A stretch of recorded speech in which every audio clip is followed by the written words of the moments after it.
semaine, pratiquement un mois pendant toutes les vacances de Pâques, le jardin d'acclimatation va se mettre à l'heure de l'outre-mer. C'est quoi se mettre à l'heure de l'outre-mer? C'est ouvrir ses allées, ses pelouses, l'ensemble de sa superficie à ces 12 territoires, départements et régions et leur dire vous êtes chez vous.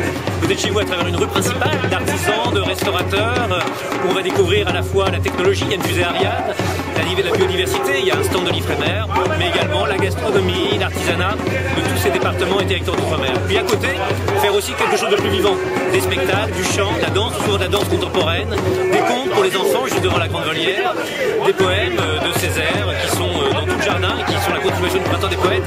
Donc à la fois une dimension intellectuelle, mais qui doit rester festive, une dimension populaire, artisanale, mais qui doit rester de qualité. C'est ça les deux jambes sur lesquelles marche cette exposition et je pense que c'est ce qui fera son succès, en tout cas ce qui a fait le succès de cette inauguration, de cette ouverture.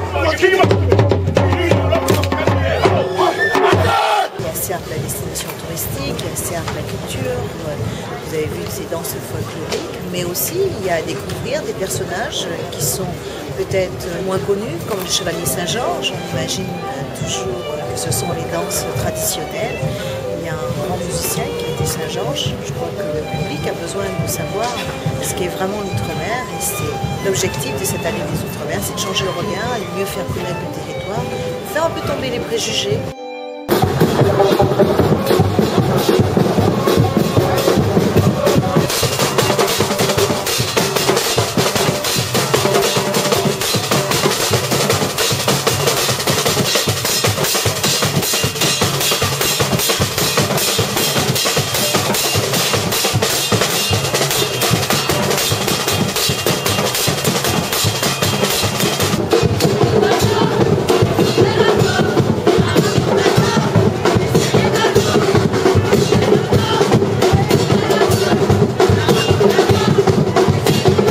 C'est une confidence que je dois vous faire.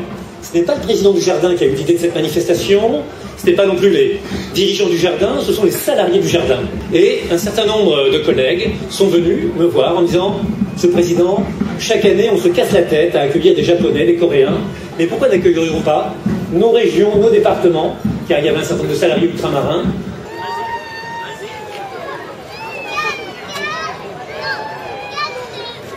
C'est un des grands philosophes de la Martinique, l'ami d'Aimé Césaire, René Ménil, qui a dit cette phrase qu'on devrait redire toutes les semaines dans le monde entier et partout. Nous ramassons des injures pour en faire des diamants. J'ai regretté personnellement que soit née une toute petite polémique autour d'un fait qui existe.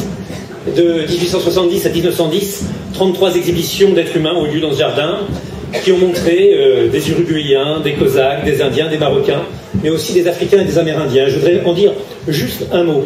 Je pense que ces manifestations ont eu des objectifs qui étaient différents, des plus nobles aux plus sordides, des préoccupations qui étaient différentes, des plus scientifiques aux plus mercantiles, des statuts différents, certains étaient salariés, d'autres étaient de véritables humiliations.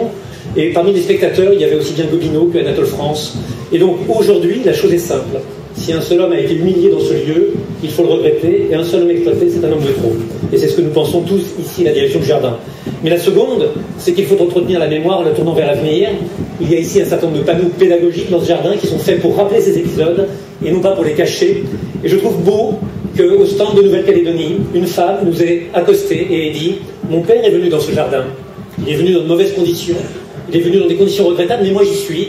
J'y suis en femme libre, en femme heureuse, en quelqu'un qui décide ma vie, qui décide de mon parcours, et qui vient ici la tête haute, non pas pour regretter, non pas pour condamner, mais pour montrer, pour faire découvrir, pour partager. »